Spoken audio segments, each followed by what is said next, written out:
For something like 2.5 million years, our ancestors lived a life that is, well, almost impossible for us to imagine. It's a story that wasn't written down in books, but was carved into stone and bone. And this is that story, the story of the 99% of the human journey that we call prehistory. I want you to just try and picture a world with no cities, not a single one, no farms, no written words. For almost the entire time we've been on this planet, that was our reality. Life was just a constant search for food, a nomadic journey that was completely dictated by the seasons and the animals we followed. And then, in what is basically the blink of an eye in geological time, everything, and I mean everything, changed. We went from being these small, wandering groups to building these huge, sprawling civilizations. So the big question, the one that has fascinated people for centuries, is how in the world did we make that incredible leap? To really get a grip on this story, you have to understand the sheer scale of it all. Okay, imagine if the entire 2.5 million-year history of our species was squeezed into a single 24-hour day. All of recorded history, everything since we invented writing, would only take up the last 2 minutes before midnight. Just 2 minutes. That's how incredibly vast this era really is. So let's do it. Let's step into that massive 99% of our story. This is the era that literally forged our bodies, our minds, and, the very essence of what it means to be human. This was the Paleolithic age. So what exactly are we talking about when we say prehistory? Well, to put it simply, it's the entire story of our early human ancestors, the hominids, before writing was invented around 3500 BC. It's the period of history that, incredibly, had no historians to actually record it. Okay, so what did daily life actually look like for our ancestors during this immense stretch of time? Well, if you had to boil it down to a single word, it would be movement. This really captures the essence of the Paleolithic world, doesn't it? You had these small, tight-knit groups of hunter-gatherers always on the move, and they were armed with tools made from stone and bone. But the real game changer, the absolute game changer, was mastering fire. Controlling fire meant warmth, it meant protection from predators, and most importantly, it meant cooked food. Cooking basically unlocked a superfuel for our bodies, giving us way more nutrients and powering the growth of our complex human brains. It was our first great engine of change. For millions of years, this nomadic way of life was a huge success. But then, starting around 12,000 years ago, the world itself began to change. The climate that had shaped us was suddenly in chaos, and humanity was faced with a really stark choice: adapt or disappear. As the last ice age ended, the world our ancestors knew literally vanished. The massive ice sheets retreated, completely reshaping the continents.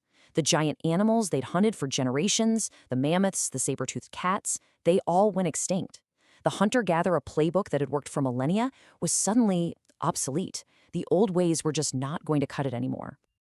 But in the face of this crisis, our ancestors didn't just find a new food source, they invented a whole new world. This was the Neolithic Revolution, and it was maybe the single most important turning point in the entire human story. Look at this. The transformation was total. It's like night and day. We went from chasing our food to growing it, from wandering nomads to settled villagers. And this shift, this one decision to stay in one place, would have these incredible ripple effects through the ages, changing everything about how we lived, how we worked, and how we organized ourselves. Now, this revolution didn't just happen everywhere at once. It first sparked in this lush region in the Middle East that we call the Fertile Crescent. Right here between these great rivers, our ancestors started to cultivate the first crops and domesticate the first animals. They were laying the foundations for the world's very first towns. This was the cradle of our new world. You see, controlling our own food supply was way more than just a new survival strategy. It was a trigger. It set off this chain reaction, this social cascade that would completely redefine what it meant to be human. It all started with having a food surplus. For the first time ever, we had more food than we needed just for that day. This surplus meant some people could become specialists, potters, weavers, builders, which led to trade. But with trade comes wealth, and with wealth comes social hierarchies. And to protect all this new property, we needed armies. To organize it all, we needed governments. It's incredible. From a single grain of wheat, the first states were born. But this new, complex world of trade and taxes and property, well, It created a new and very complex problem, a problem so fundamental that its solution would mark the end of one era and the dawn of a completely new one. I mean, think about it. How do you manage a complex society like this? How do you keep track of who owns what, who's paid their taxes, who's in debt? You can't just keep it all in your head anymore. You need a system to record information. And that system was writing. But the world's first script, cuneiform, wasn't created for poetry or philosophy or anything like that. No, it was invented for accounting. It started as a tool for bureaucrats to track livestock and grain just by pressing marks into simple clay tablets. And with that simple act of record keeping, everything changed. Prehistory came to an end.